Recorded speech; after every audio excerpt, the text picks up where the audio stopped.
France 24's Emma James is in the centre of Rambouillet for us. Emma, it's good to have you with us. What's the atmosphere like this morning? You're very close to where that ceremony is taking place. Yes, absolutely. Just a couple of 100 metres away from the commissariat, the police station, where this drama played out a little over a week ago. It was a week ago today. Stephanie Monferme, 49 years old, was just an administrative worker, so she wasn't someone who had signed up to put her life on the line for her job, but that is exactly what's happened, and that is how she has been treated here today with this national homage. The atmosphere is, of course, very sombre. I passed in front of that police station on my way to this square. There is a sea of flowers in front of it. Now, this square ordinarily is where the town remembers those who lost their lives in the Second World War, and it does seem fitting that this is the place that Stephanie Monferme is being remembered today. Emma, you've been saying her name several times. It's important for us to remember and know who she was. Stephanie Monferme, the police officer who was killed in this attack. Can you tell us more about her? She was 49 years old, a mother of two teenage girls, 13 and 18, lost their mother in that attack last Friday.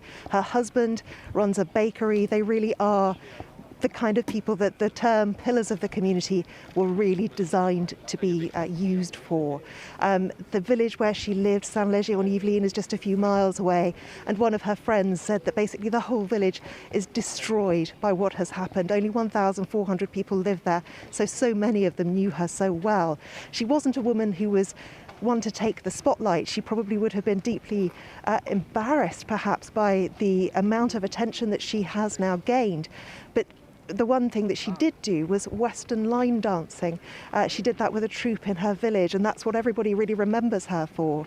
But her family have been incredibly brave and stoic throughout all this. They were here in Rambouillet on Monday when there was a very brief homage to Stephanie Monferme. This, a much bigger affair with the Prime Minister Jean Castex due to give a speech, and also present her with the Légion d'honneur, the highest honour that can be given to a French citizen, posthumously, of course, so sadly. Emma, you are in Rambouillet. It has been in the spotlight over the recent years, but of course, normally it's a sleepy town, isn't it? It's an extremely quiet town. It's not known for many things. A bit of history. One of the French kings, François Ier, the first King Francis, died here in the chateau. But it's not known for very much. In fact, when I first moved here, I saw a headline on the front page of the local newspaper that said, "Rambouillet loves cats." And I thought, how amazing to live somewhere where that is headline news. No one would have imagined that Rambouillet would become the centre of national news in this way, because nobody would have imagined something like this would happen here. The thing that everyone kept saying on Friday in the immediate aftermath of the attack was, "I've always felt so safe here." And of course the shock has been worsened because we've learned that the killer was living among us here in Rambouillet, had lived here since 2015 and appeared to have been assimilated into the French way of life. So authorities now very, very intently looking at how he became radicalised, because it seems to be something that happened pretty quickly. What an alarming thought. Emma James, thank you so much for that update. Of course, we will keep coming back to you throughout this morning as that national tribute gets underway.